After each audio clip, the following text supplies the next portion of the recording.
नमस्कार, आप देख रहे हैं न्यूज इंडिया। आपके साथ मैं हूं सरफराज सैफी। मेरे साथ एक बहुत ही खास मेहमान है। इस देश के सफल बिजनेसमैन हैं, एक बड़े राजनीतिक घराने से वो ताल्लुक रखते हैं और राजनीति में ना होने के बावजूद भी वो सत्ता पार्टी के निशाने पर रहते हैं। आखिर क्यों? ये तमाम सवाल उनसे हम पूछने की कोशिश करेंगे और जानने की कोशिश करेंगे, क्योंकि पिछले कुछ वक्त से ये बात सत्ता के गलियारों में गूंज रही है कि रॉबर्ट वाड्रा साहब एक सफल बिजनेसमैन हैं और अब राजनीति की तरफ रुख कर रहे हैं। बहुत बहुत स्वागत है आपका न्यूज इंडिया में। नमस्कार जी। नमस्कार। मेरा पहला सवाल वाड्रा साहब आपसे यह है, आप पश्चिम उत्तर प्रदेश से आते हैं, दिल्ली में आपकी पढ़ाई हुई है, एक बड़ा कारोबारी आप यहां पर हैं और देश में अलग अलग जगहों पर आप काम करते हैं, लेकिन हमेशा से आप विपक्ष सत्ता के निशाने पर क्यों रहते हैं?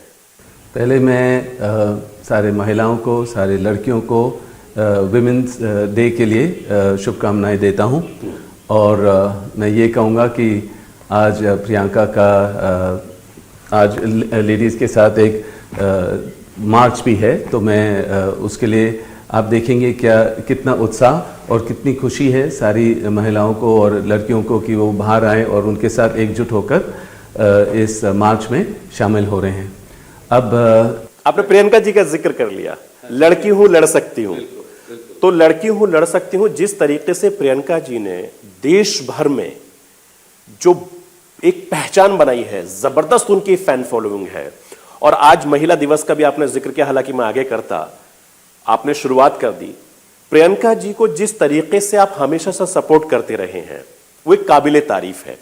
एक हस्बैंड के नाते जब वो रात को घर से जाती हैं, अलग अलग जगहों पर लोग उसे मिलती हैं, आपको डर नहीं लगता? बच्चे पर डर नहीं लगता? देखिए, इस खानदान ने पूरे देश के लिए बहुत सालों से उन्होंने देश के लोगों के लिए जितना भी कर सकते हैं उन्होंने सैक्रिफाइस किया। इंदिरा जी, राजीव जी, और मैं देख रहा हूँ कि उनके खून में राजनीति है और वो पैदाइशी मेरे ख्याल से निडर हैं और उन्होंने बहुत सीखा अपने दादी से, उन्होंने अपने पिताजी से, माताजी से, राहुल से, और वो निडर हैं और उनकी सोच बहुत ही स्ट्रॉन्ग और सक्रिय, वो मतलब कि आगे बढ़ती हैं और जो भी वो उनकी प्लान या इरादा बनाती हैं उसको कंप्लीट करके ही रखती हैं। जैसे वो लखीमपुरी गई, रात में मुझे बताया कि मैं 6 बजे निकल रही हूँ और बारिश का समय था।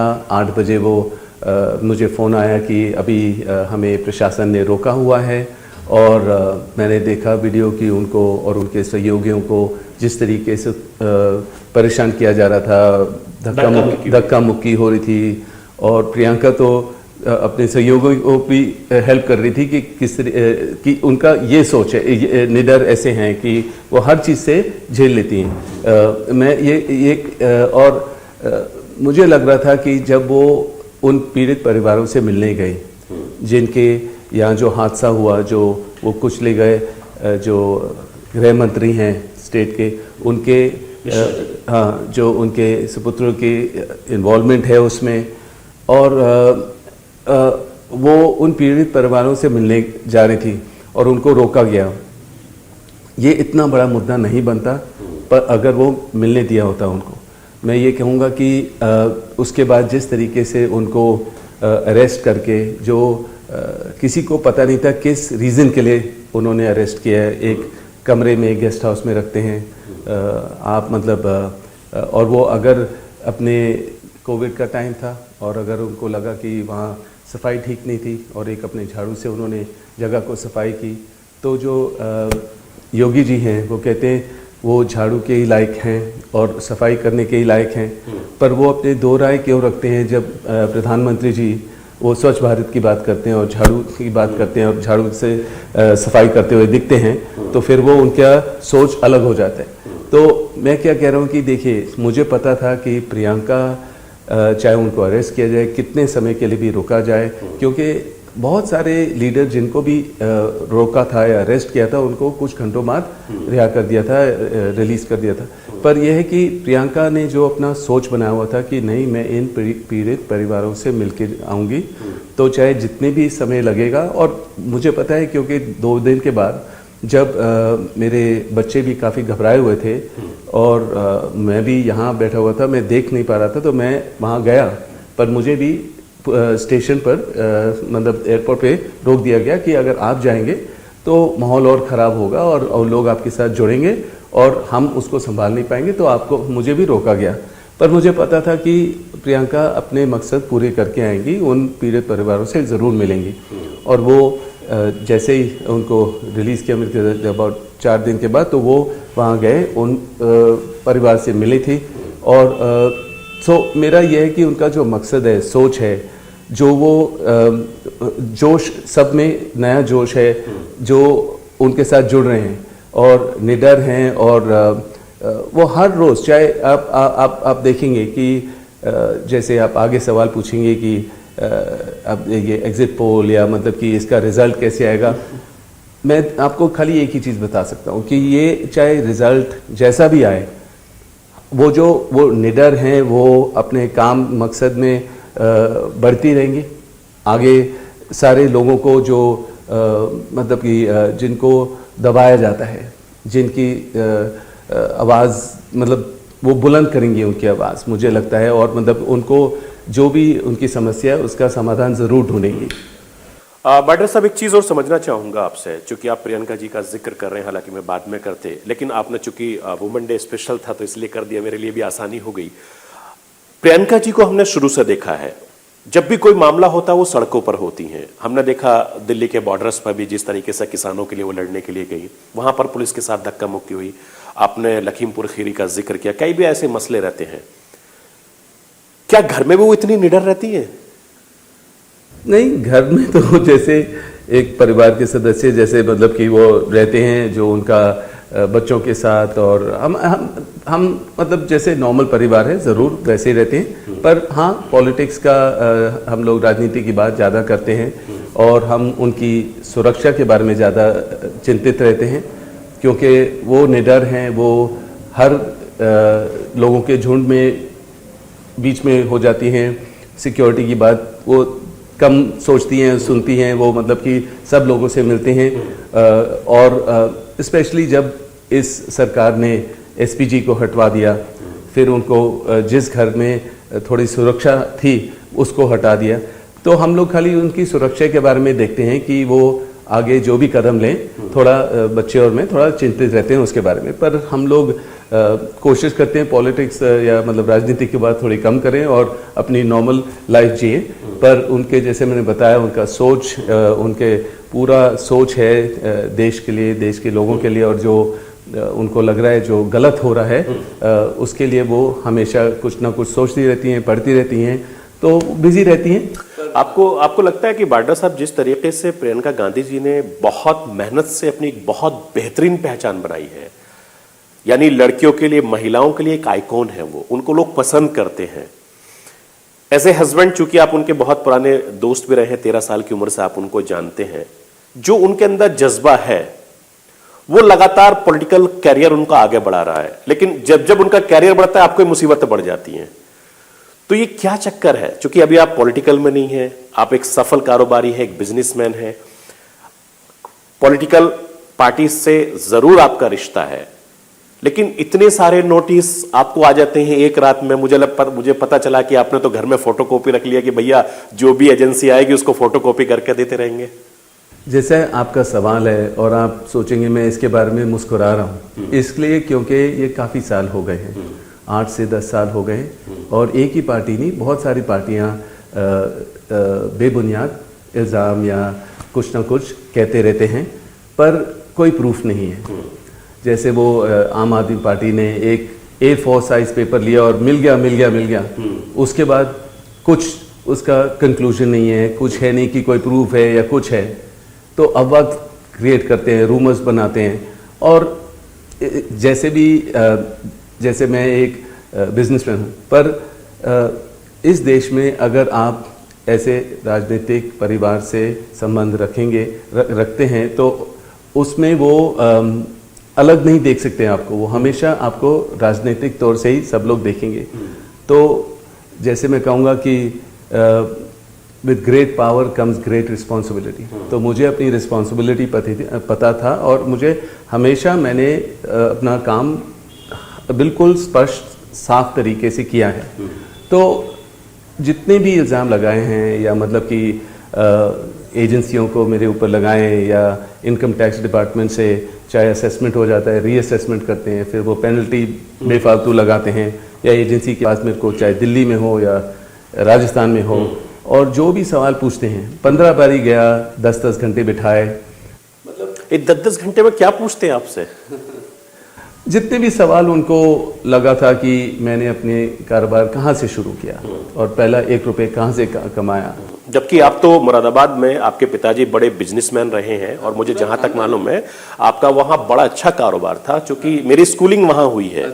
तो इसलिए मैं बता रहा हूं। और मुझे जो जानकारी है आपके लिए कि आपने बहुत संघर्ष किया है, अपने जो एम्प्लॉय आपके साथ थे उनके साथ आप चाय पीते थे, उनके साथ बहुत वक्त गुजारा आपके फादर ने आपके साथ। बिल्कुल। तो मैंने कहा कि जैसे इन्होंने हर सवाल पूछा कि आपके पहले 1 रुपये कहाँ से कमाए या जो भी, पर मैं बहुत खुश था कि मैं इस समय से भी गुजरा हूँ, क्योंकि मुश्किल समय से गुजरने से एक आदमी और सीखता है और अलग तरीके से स्ट्रेंथ बढ़ती है, आपका सोच बढ़ सकता है। क्योंकि आप अगर जैसे जितनी भी आप बेबुनियाद अगर जो भी सवाल होते हैं या मतलब इल्ज़ाम लगाते हैं, सब वो स्पष्ट हो जाता है, सब सामने आ जाता है और क्लियर हो जाता है। 23,000 डॉक्यूमेंट यहाँ से लेकर गए और जो भी सवाल पूछे मैंने कहा उसमें सारा लिखा हुआ होगा।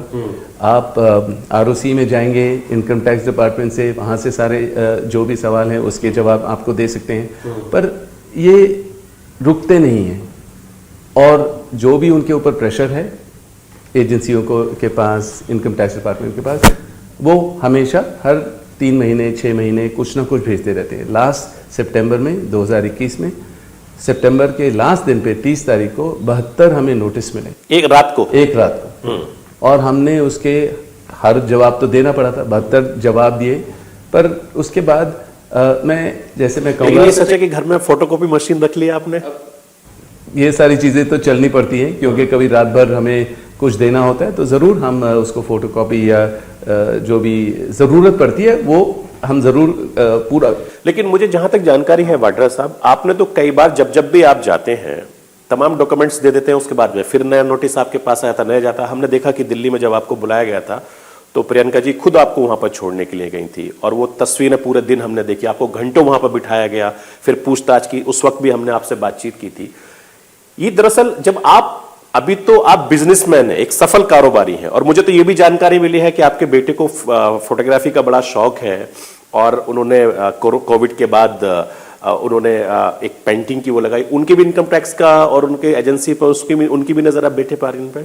ज़रूर। और इसलिए हम लोग थोड़े से नाराज़ थे कि मतलब कि हमारे ऊपर जो भी कार्रवाई है, जो भी मतलब इश्यूज़ हैं, आप ज़रूर लाइए, जो करना है करिए, हम मतलब अपने तरीके से करेंगे, पर बच्चों के ऊपर इतना प्रेशर नहीं होना चाहिए। बच्चों को बिल्कुल ये गलत तरीका है कि उसको जो भी बेचा है उसका टैक्स रिपोर्ट दिखाइए, जो भी वो ज़रूर टैक्स पे ही है अगर उसने जो भी अगर सेल किया है या जो भी, पर उनके ऊपर भी कार्रवाई होती है।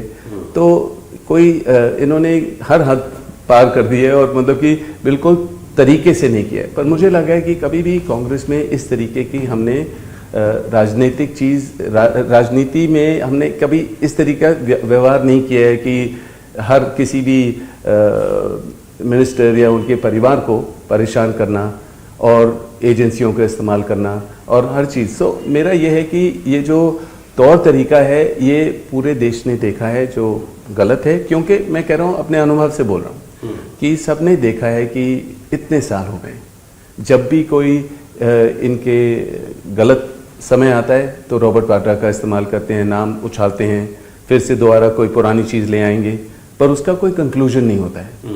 मैं कहता हूँ कानूनी तौर से उसको कंक्लूड करिए, ख़त्म करिए, क्योंकि ये गलत चीज़ें हैं। क्योंकि देखिए पहले जब SPG प्रोटेक्शन थी प्रियंका के पास, तो मुझे अगर मैं उन लोगों के साथ ट्रैवल करता था तो एयरपोर्ट में कोई सिक्योरिटी चेक नहीं होती थी, ये वो ठीक है। ये सारी टाइटल होता है कि सिक्योरिटी चेक नहीं होगी। सिक्योरिटी चेक पूरी होती थी, पर फिर उन्होंने उसका मुद्दा बना दिया कि ये आते जाते हैं पता नहीं क्या, और उनके ऊपर सिक्योरिटी चेक नहीं होती। तो मैंने खुद अपने सोशल मीडिया के द्वारा मैंने बोला, आप कोई भी, जब भी मैं ट्रैवल कर रहा हूँ, आप प्लीज़ उसका वीडियो फुटेज लीजिए। कोई भी, मतलब कि मैं चाहता हूँ कि ये अगर कोई मेरे पास कोई सुविधा है, मैं नहीं चाहता हूँ कि सिक्योरिटी चेक ना हो, तो मैंने अपने तरीके से उसको कैंसिल करवाया। और मैंने कहा बिल्कुल हर चीज़ जैसे मेरे को पाबंदी से, बिल्कुल तरीके से मैं अपने सिक्योरिटी के द्वारा जाऊंगा। तो मैंने कहा वीडियो लगाओ, वीडियो कोई भी ले ले, और कभी किसी ने देखा कि मैं अलग तरीके से जा रहा हूँ, उसका भी वीडियो डाल सकते हैं। तो मैं कहूँगा कि जो भी यहाँ ये लोग तौर तरीका अपनाएंगे, मैं इस देश में हूँ, मैं, मेरे दफ्तर सबको पता है कहाँ है, मेरा घर कहाँ है, मैं उसके हर जवाब देने, कोई भी सवाल होगा उसका जवाब देने के लिए तैयार हूँ।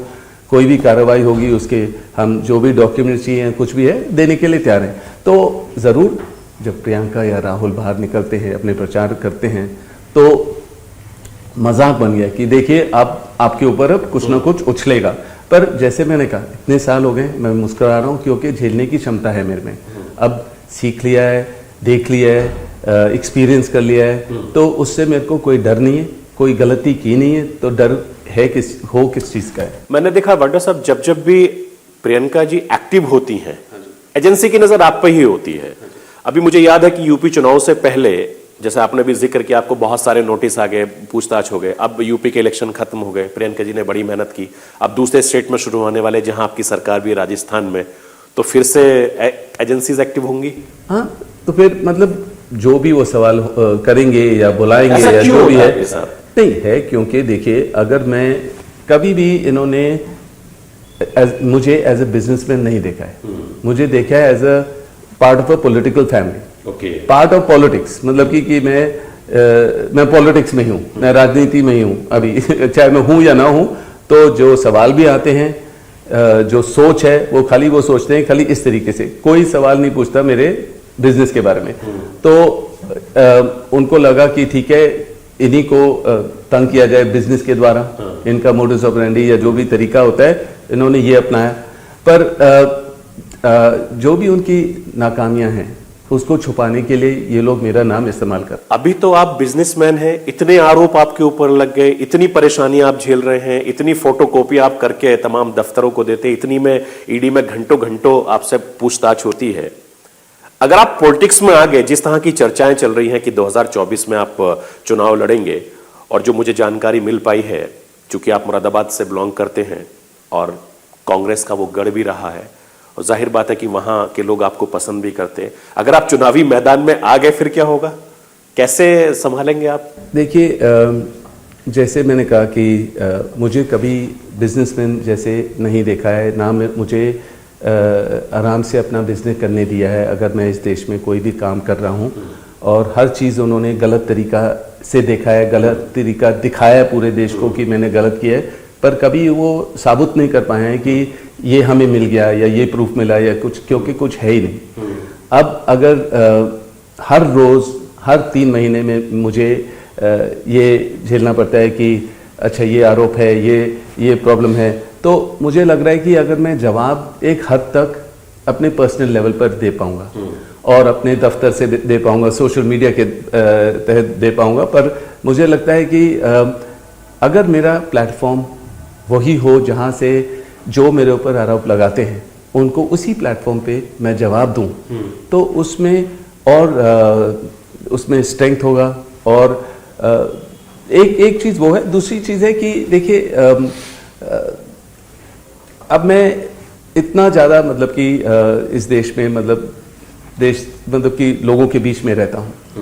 मैंने प्रचार प्रियंका के साथ 99 से किया है, और मैं समझता हूँ, क्योंकि जब भी मैं मुरादाबाद में रहता था, और मुरादाबाद में ज़्यादा कारखानों में रहता था, और मेरे पिताजी ने कोशिश की कि मैं हमेशा कारीगर के साथ रहूं, काम अच्छी तरह सीखूं, उनके साथ खाना पीना जो भी है और उनका रहन सहन कैसे है वो सब सीखूं। तो उसके वजह से मुझे बिल्कुल समझ है कि ग्राउंड लेवल पर कि लोगों के बीच में उनकी क्या ज़रूरतें हैं। और अगर मैं डोर टू डोर भी जाता हूँ इस बारी भी, पर मैं मीडिया को मैंने दूर रखा। मैंने कोशिश की कि लोगों के जो भी इश्यूज हैं उनको ब्रिज करने के लिए, जहां प्रियंका और राहुल नहीं और डॉक्टर साहब, मुझे याद है कि कई जगहों पर आप गए हैं जहां पर आप गांव में जाकर चारपाई पे बैठे और उसके बाद में आपने वहां पे दूध भी पिए, तमाम लोगों से मुलाकात भी करी, बच्चों से मिले, उनके दुख दर्द को समझते हैं। मुझे ये भी जानकारी मिली है कि जब आप अनाथ आश्रम में जाते हैं, जिन बच्चों की आंख नहीं होती हैं, माजूर होते हैं, उनके साथ भी आप उनसे बड़ा सीखते हैं। ये जज्बा कैसे आपके अंदर आता है? देखिए, जब ये बेबुनियाद इल्ज़ाम मेरे ऊपर लगाए गए कुछ 8-10 साल पहले, तो मेरे लिए थोड़े मुश्किल था, क्योंकि मेरे को समझ नहीं आ रहा था ये क्यों और किस लिए हो रहा है और गलत है। और जब ये बार बार हो रहा था, मुझे लगा कि वैसे भी मैं उस समय भी ये जो अंधे बच्चों का आश्रम है, मैं उसमें जाता था हर जगह। पर वहाँ जब मैंने उनके साथ ज़्यादा समय बिताया, विकलांग लोगों के साथ, बुजुर्गों के साथ, वहाँ खाली खाना नहीं परोसा, वहाँ सफाई वगैरह की, और जो भी मेरे साथ जुड़ा उन्होंने कहा मैं इतना डोनेट करना चाह रहा हूँ। मैंने कहा डोनेशन नहीं, आपका समय चाहिए मुझे, आपको मेरे साथ रहना पड़ेगा, वहाँ उनके लिए काम करना पड़ेगा। बच्चों, जब वहाँ जो अंधे बच्चे थे, जब उन्होंने देखा कि उनको फील हुआ कि ये हमेशा आते हैं, तो मेरा उनके साथ एक संबंध बन गया। और वो बच्चों मेरे यहाँ बैठकर मेरे को अपनी पूरी कहानियाँ बताते थे कि पिताजी ने मुझे यहाँ छोड़ दिया क्योंकि मैं अंधा हूँ, और मेरी बहन घर पे है, और सब लोग यहाँ वहाँ है। और जितने ज़्यादा मैं जाता रहा, मैंने देखा कि ये लोग क्रिकेट की बात कर रहे हैं, फिर उसके बाद ये लोग अपना फुटबॉल भी खेलते हैं और क्रिकेट भी खेलते हैं। तो मैं समझ नहीं रहा हूँ कि ये लोग कैसे कर पाते हैं ये सारी चीज़ें। तो हर चीज़ मैंने उनका तौर तरीका समझा। जब मैं खाना परोसता था तो वो एक उंगली उठाते थे, वो दाल था, दूसरा चावल था, तीसरा रोटी था, फिर सब्जी था। तो मैंने देखा कि, और अगर मैंने कोई केक अपने जन्मदिन के लिए उनके साथ जब मैंने समय बताया और मैंने केक काट के दिया, उन्होंने कहा यहाँ मत डालो, ऐसे ऐसे मत डालो, क्योंकि उनके सेंसेस इतने अच्छे हैं, इतने स्ट्रांग हैं कि उन्होंने बोला कि केक यहाँ मत डालो, ऐसे अलग कर दो। तो पता नहीं चलता कि वो अंधे भी हैं, पर वो उस तरीके से उनको हर चीज़ का समझ है। उसके खाना खाने के बाद ये लोग दीवार को पकड़ के अपनी थाली को साफ करने जाते थे, और उसके बाद अपनी एक लाइन बना के अपने कमरे में जाते थे। फिर मैं और बढ़ा, और मैंने उनको कुछ कंप्यूटर डोनेट किए। फिर जो भी उनकी एरियाज थे उसको अगर मैं थोड़ा सा बढ़ा सकता था, हेल्प कर सकता था, उसमें भी मैंने मदद की। पर फिर एक बारी कुछ लड़कियों मेरे पास आए, उन्होंने कहा अंकल ये जो हमारा बाथरूम है बहुत बहुत दूर है, तो प्लीज़ उसको देखिए। तो उनका बाथरूम भी मैंने पास में बनवाया। तो ये छोटी मोटी चीज़ जब उनके साथ मेरा रिश्ता बन गया, तो इन्होंने मेरे को ये सिखाया कि हमारी जो मुश्किलें हैं और मजबूरियां हैं बहुत छोटी हैं। अगर इन्होंने कभी लाइट नहीं देखी, अपने आँख से कुछ भी नहीं देखा, रोशनी नहीं है, तो हम अपने इतने इश्यूज़ को इतना बड़ा क्यों बना रहे हैं? हमारे इश्यूज इतने बड़े नहीं हैं, और ये लोग जी रहे हैं, हंस रहे हैं, और क्रिकेट में और अलग अलग चीज़ों में दिलचस्पी ले रहे हैं, अपने एग्ज़ाम तक कर रहे हैं। इंटरप्रेटर होता है इनके सामने, और ब्रेल से ये लोग अपने एग्ज़ाम करते हैं। तो इनसे सीखने को बहुत मिला मुझे, और मुझे शक्ति दी उन्होंने। तो मैं बार बार वहाँ गया और अलग अलग संस्थाओं में गया, लोगों ने बुलाया मुझे, चाहे मुंबई है या अलग अलग जगह में, देश भर में मुझे बुलाया कि आप आइए यहाँ, हमें आप देखिए क्या है, कोई फंक्शन है, कोई रिबन काटना है, कुछ कपड़े देने बच्चों को। तो मैं अक्सर ये मतलब हफ्ते में 10 दिन में एक बारी कोई भी संस्था हो उसमें जाता हूँ, इन लोगों के साथ रहता हूँ, और यहाँ लंगर लगाता हूँ हर 15 दिन में। तो इन चीज़ों में बहुत समय से चल रहा है, जो देश के लिए जो भी मैं कर सकता हूँ। और रॉबर्ट साहब, मुझे याद है वाड्रा साहब कि जब कोविड काल था तो आपने बड़ा लंगर चलाया, बड़ा मशहूर भी हुआ, हमने भी उसको कवरेज किया था। इंसानियत, हर धर्म इंसानियत सिखाता है, और आपने जिस तरीके से इन बच्चों का जिक्र किया, जाहिर बात है कि जब मुश्किल आती है इंसान पर तो वो हर तरीके का रास्ता निकालता है। और चूंकि आप भी लगातार उनसे सीख रहे हैं, और ये बहुत बड़ी बात है, मुझे लगता है कि हर इंसान को, जो इस समय एक सफल कारोबारी के तौर पर मैं आपको यहाँ जान रहा हूँ, और इतनी बड़े आपने बिजनेस खड़ा किया, जीरो से आप यहाँ तक गए हैं, और ये एक बहुत बड़ा संदेश भी है देश के लोगों के लिए भी कि वो अच्छे कर्म भी करें। और जाहिर बात है कि देश की जो कानून है उनका सम्मान भी करें। ये आपकी बातों से मुझे लाया। एक चीज और मैं समझना चाहूंगा कि लगातार सत्ता पक्ष आप पर ही क्यों बार बार निशाना साध रहा है, और जब आप चुनाव लड़ने की प्लानिंग कर रहे हैं तो उसके लिए तो आपको बहुत मजबूत होना पड़ेगा। जितने फिट फॉर अभी आप हैं, 53 साल की आपकी उम्र है, तो और ज्यादा फिट होना पड़ेगा। तो फिटनेस आपके जिस्म के लिए नहीं है, आपकी सोच में होना चाहिए।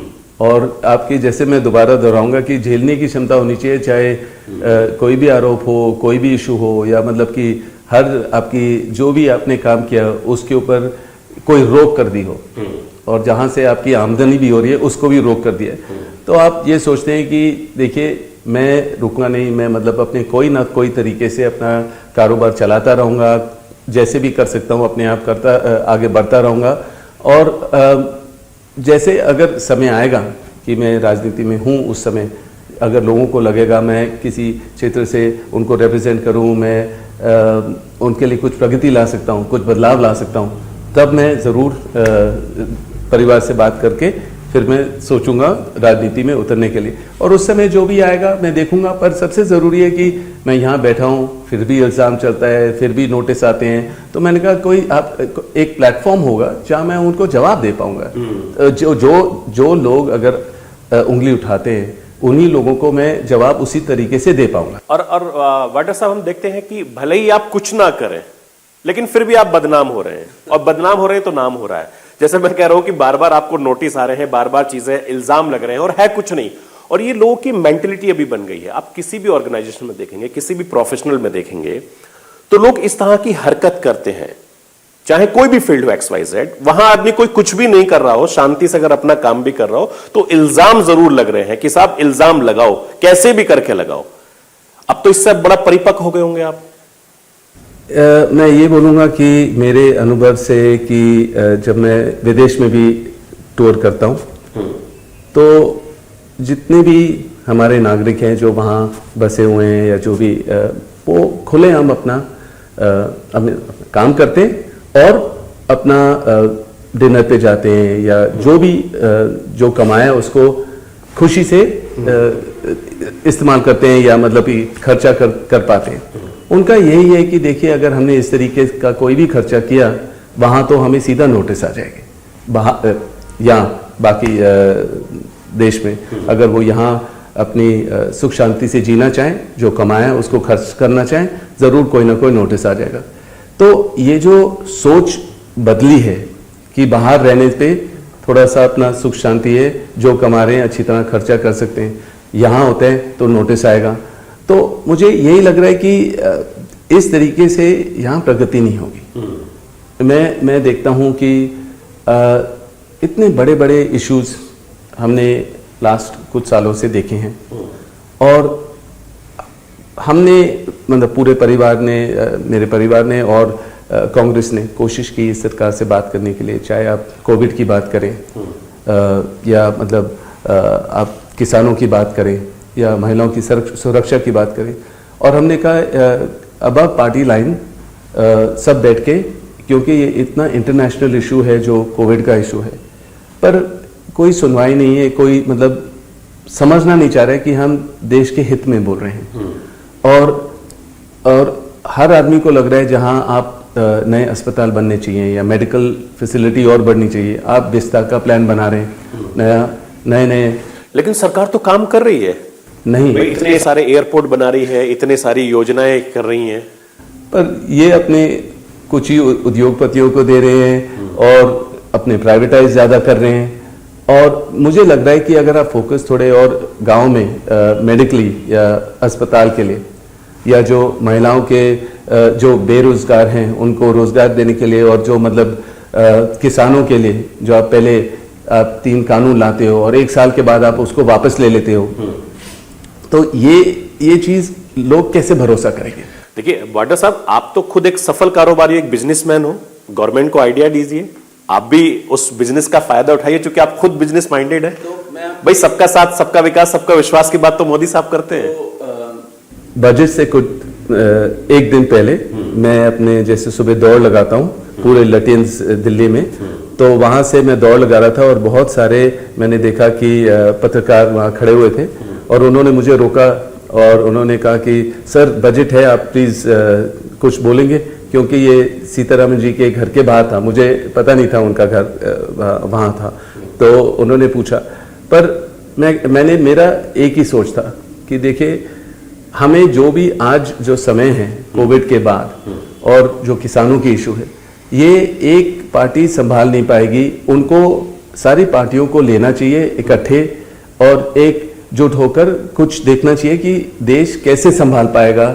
जो कोविड से 21 में बहुत सारी मौतें हुई और ये हम सोच रहे हैं कि अब कोविड खत्म हो गया है, जरूर कोई और वेरिएंट आएगा, तो ये सारा संभालने के लिए हमें अब पार्टी लाइंस जरूर मतलब सोचना चाहिए। और इसलिए मैंने ज्यादा बात नहीं की, पर 2-3 चीज उनको जरूर बोला कि हमें सबको एक होकर बढ़ना चाहिए, ये सोचना चाहिए। आप सरकार को अच्छे आइडियाज दीजिए, क्योंकि मैं देखता हूं कि मोदी साहब हो लगातार वो यूथ को और बिजनेसमैन को कनेक्ट करते हैं, और वो तो सबका साथ सबका विकास सबके विश्वास की बात करते हैं। आप एक बिजनेसमैन है, आप उनको आइडियाज दीजिए अच्छे, आपकी बात जरूर सुनेंगे। देखिए, जैसे मैं जरूर अपने सोशल मीडिया के द्वारा जब भी कुछ लिख सकता हूं, तो आप हमेशा एक्टिव रहते हैं सोशल मीडिया? बहुत एक्टिव रहता हूं, चाहे मेरा स्पिरिचुअल विजिट है या मतलब कि जो मैं देश में जितने लोगों के लिए जिस संस्था में काम कर सकता हूं, तो मैं जरूर वहां अपने सोशल मीडिया के द्वारा रीच आउट करता हूं, क्योंकि मुझे लगता है कि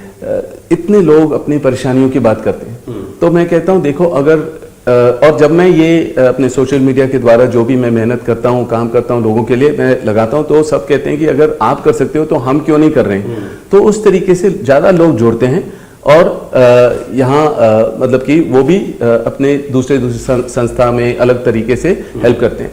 अब मैं कहूँगा कि देखिए, आप कभी अगर मीडिया हर चीज़ सही चीज़ दिखाना नहीं चाहती है, प्रेशर में है या जो भी है, तो सोशल मीडिया के द्वारा सब लोग प्रेजेंट करते हैं अपने आप को, अपने आइडियाज़ को ये। पर अगर ये सरकार कहेगी कि सोशल मीडिया को भी कंट्रोल करना चाहिए, ट्विटर को बंद करना चाहिए, फेसबुक को बंद करना चाहिए। अब देख रहे हैं आप कि अगर जैसे किसानों का इशू हुआ था और इंटरनेशनल फोकस हो गया था, और हमारे जैसे दिशा ने कुछ बात की और उसके बाद उनको भी प्रेशर करके जैसे भी है दबाव डाल के वो चुपचाप हो गई थी, उनको ऑलमोस्ट अरेस्ट किया या जो भी है। पर मेरा यह है कि अगर हमारे यूथ जो नेक्स्ट जनरेशन है, जो यहाँ पढ़ी लिखी है, बहुत सारी पढ़ी लिखी है, और वो मतलब कि और देश की प्रगति में भाग ले सकते हैं, पर वो नहीं लेना चाह रहे, क्योंकि अगर उनको दबाया जाएगा, जो भी उनका सोच है, जो भी वो कर रहे हैं या बोल रहे हैं, उनको दबाया जाएगा, तो हम क्या सोच रहे हैं और हम क्यों चाहें कि हमारे बच्चे बाहर जाएं और बाहर जाके पढ़ें और बाहर जाके अपनी वहाँ ठिकाना रहे या मतलब घर वगैरह अपना वहाँ बनाए। उनको देश में रहना चाहिए और मतलब पॉलिटिक्स राजनीति में आए या जो भी अपने वो चूज करें उसमें होना चाहिए, और जो वो बोलना चाहे कहना चाहे, डेमोक्रेसी वही है कि कुछ कोई बोलना चाहेगा बोलना चाहिए, डिक्टेटरशिप नहीं होना चाहिए। अभी भी सब बोल रहे हैं। आप ये देखिए कि मैं मीडिया में, जैसे आपने कहा, मैं लगातार अपने प्रोग्राम के जरिए मैं लगातार अपने मुद्दे देश के उठाता हूं। मैं खुद सड़कों पर रहा, जब कोविड हुआ मैं देश के अलग अलग शहरों में जाके किया, और आप भी चूंकि सोशल मीडिया के जरिए हमारे देश में तमाम लोग सवाल उठा रहे हैं, और जो यूथ है, जो पढ़ा लिखा यूथ है, वो मुझे नहीं लगता कि वो किसी की सुनता है। अभी उसको जो कहना है वो कह के मानेगा। जाते जाते वाडा साहब, मैं ये मान के चलूं कि 2024 में आप पार्लियामेंट में नजर आएंगे हमें? देखिए, अभी जैसे मैं बोल रहा हूं कि पहले मैं परिवार से बात करूंगा। भाई, परिवार में तो आपकी सासू माँ इस देश की सोनिया गांधी जी हैं, आपके साले साहब राहुल गांधी जी हैं, प्रियंका गांधी जी आपकी पत्नी हैं, आप खुद सक्षम है, आपको कौन मना करेगा? भाई, दामाद तो हमारे देश में कहा जाता है कि दामाद की तो भैया सब सुनेंगे, साले साहब भी सुनेंगे, सासू माँ भी सुनेंगे। मैं अपना एक्सपीरियंस देता हूं। और आप तो एकदम बड़े खुशमिजाज और बहुत इज्जत करने वाले दामाद हैं। देखिए, मैं अपना एक्सपीरियंस दूंगा। जब मैं प्रचार करता था, जब मैं सबसे संवेदनशील जो जगह थी, मुझे अगर भेजा गया कि आप जाके देखो कि वहाँ ग्राउंड पे क्या प्रॉब्लम्स हैं, ये वो, तो बहुत लोगों ने देखा कि आप इतनी मेहनत कर रहे हो और आप हमें मतलब रिप्रेजेंट करिए यहाँ से, और चाहे जगदीशपुर हुआ या सुल्तानपुर हुआ, तो उस टाइम बहुत लोगों ने कोशिश की कि मैं सीधा राजनीति में आ जाऊं। पर मैंने कहा अभी मैं यहाँ हूँ परिवार की के लिए सपोर्ट कर रहा हूँ, सेवा कर रहा हूँ, और मैं या आप लोगों के बीच में हूँ। पर तो सब ने पूछा मेरे से कि पत्रकारों ने कि आप राजनीति में आएंगे। मैंने कहा देखिए मैं उसके अगेंस्ट नहीं हूँ, मैं ज़रूर आऊँगा सही समय पर। तो प्रियंका को वहाँ पूछा कि रॉबर्ट जी तो आ रहे हैं, मतलब राजनीति में आ रहे हैं, तो उन्होंने कहा नहीं अभी नहीं, वो मतलब अपने काम में व्यस्त हैं। तो फिर वो जो कॉन्फ्लिक्ट ऑफ ये अंडरस्टैंडिंग होती है ना, वो मैं कभी ये नहीं कह सकता हूँ बिल्कुल नहीं आऊँगा मैं राजनीति में, कैसे बोल सकता हूँ। जब सुबह शाम इस परिवार के साथ मतलब कि मेरे को सीखने को मिलता है कि उन्होंने अपने परिवारों को त्यागा है, मतलब सैक्रिफाइस किया, तो मैं ज़रूर अपना, मैंने सोचा कि उनके वजह से नहीं, अपने काम के वजह से भी पहचान अपनी बनाऊं, अपने मेहनत के वजह से मैं अपनी जगह बनाऊं कि मैं तभी आगे आऊं। और मुझे लग रहा है कि हो सकता है समय सही है, पर आप ये मानेंगे कि सबने देखा है लास्ट 10 साल से, चाहे इस गवर्नमेंट को मुझे संभालना पड़ा है, जो भी ये आरोप लगाते हैं, एजेंसी को संभालना पड़ा है, अलग अलग तरीके से मुश्किलों को संभाला है मैंने।